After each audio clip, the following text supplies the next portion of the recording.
تو میرے بھائیوں فتنوں کے دور میں یہ بڑا مشکل کام ہے دین پر عمل کرنا، دین پر ڈٹ جانا، بلکہ بہت مشکل۔ اللہ کے نبی صلی اللہ علیہ وسلم نے کہا کہ اپنے ہاتھ میں انگارے لینے کے جیسا ہے۔ آپ نے فرمایا فتنوں کے دور میں دین پر پابندی کرنے والا، دین پر چلنے والا، دین کو فالو کرنے والا، اس کی مثال ایسی ہے جیسے کوئی انسان اپنے ہاتھ میں انگارہ لے کر کے چل رہا ہو۔ تو میرے بھائیوں یہ دوسرا کام ہے، یہ دوسری ذمہ داری ہے۔ اور تیسرا کام جو ہمیں اور آپ کو کرنا ہے کہ اللہ رب العالمین سے ثابت قدمی کی دعا کرنی ہے۔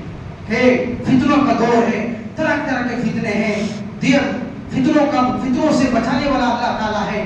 آپ ہمیشہ اللہ سے دعا کریں، یا مقلب القلوب ثبت قلوبنا علی دینک، اے پروردگار ہمارے دلوں کو کنٹرول کرنے والا تو ہے، ہمارے دلوں کا مالک تو ہے، تو ہمارے دلوں کو پھیرنے والا ہے، ہمارے دلوں کو اپنے ایمان کے اوپر جما دے، اپنے دین کے اوپر جما دے، اپنے دین کو فالو کرنے والا بنا دے۔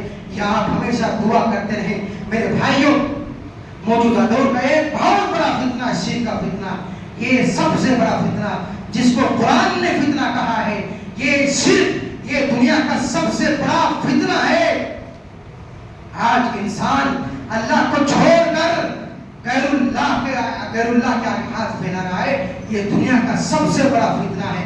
آج انسان اپنے جیسے بندوں کے سامنے، مردوں کے سامنے ہاتھ پھیلا رہا ہے، قبروں کے اوپر جا کے سجدے کر رہا ہے، یہ دنیا کا سب سے بڑا فتنہ ہے۔ آج ملک ہندوستان میں، آج مسلمان کی بستیوں میں ہزاروں مشکل کشا آپ کو مل جائیں گے۔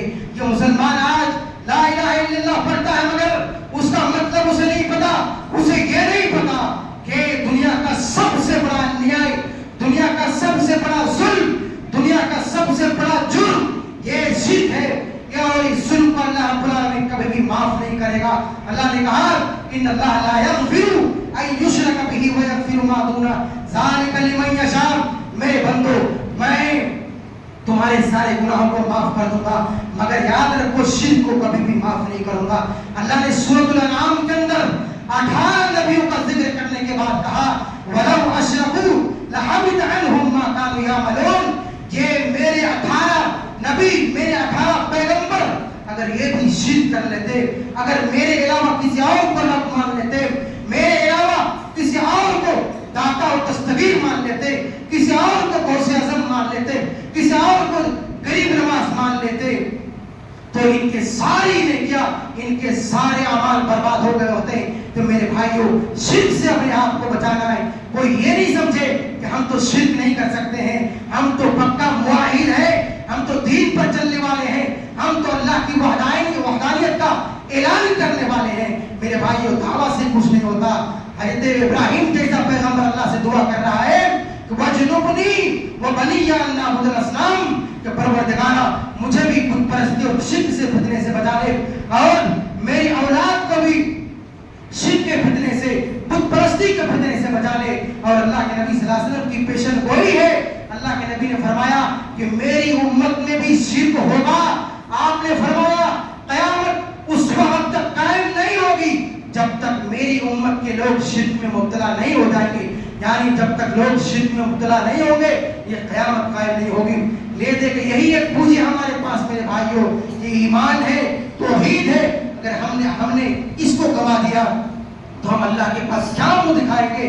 ہم اپنے آپ کو اللہ کے عذاب سے، ہم اپنے آپ کو اللہ کی پکڑ سے بچا نہیں سکتے۔ میرے بھائیوں اگر آپ کے پاس توحید ہے تو یاد رکھو آپ سے بڑا مالدار کوئی نہیں ہے، آپ سے بڑا دولت مند کوئی نہیں ہے۔ آپ دولت مند نہیں ہیں، آپ مالدار نہیں ہیں، آپ پھوس کے گھر میں رہتے ہیں، لیکن اگر آپ کے پاس توحید ہے تو آپ سے بڑا مالدار کوئی نہیں ہے۔ لہٰذا اس توحید کی حفاظت کرو اور اللہ رب العالمین کا شکر ادا کرو۔ دوسرا فتنہ میرے بھائیوں لڑنے جھگڑنے والا فتنہ ہے۔ مسلک کے نام پہ کہیں لڑا جا رہا ہے، برادری کے نام پہ کہیں لڑا جا رہا ہے، گورے کالے کی لڑائی کہیں ہو رہی ہے۔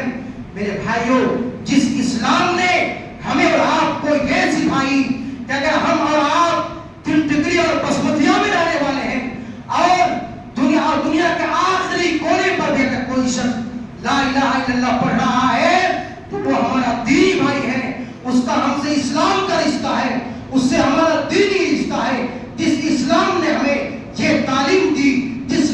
اپنی امت کو یہ تعلیم دی کہ مثل المؤمنین فی تباتہم و تعاطفہم کمثل الجسد الواحد، کہ مسلمانوں تمہاری آپس میں ہمدردی اور محبت تو ایسی ہونی چاہیے جیسے انسان کا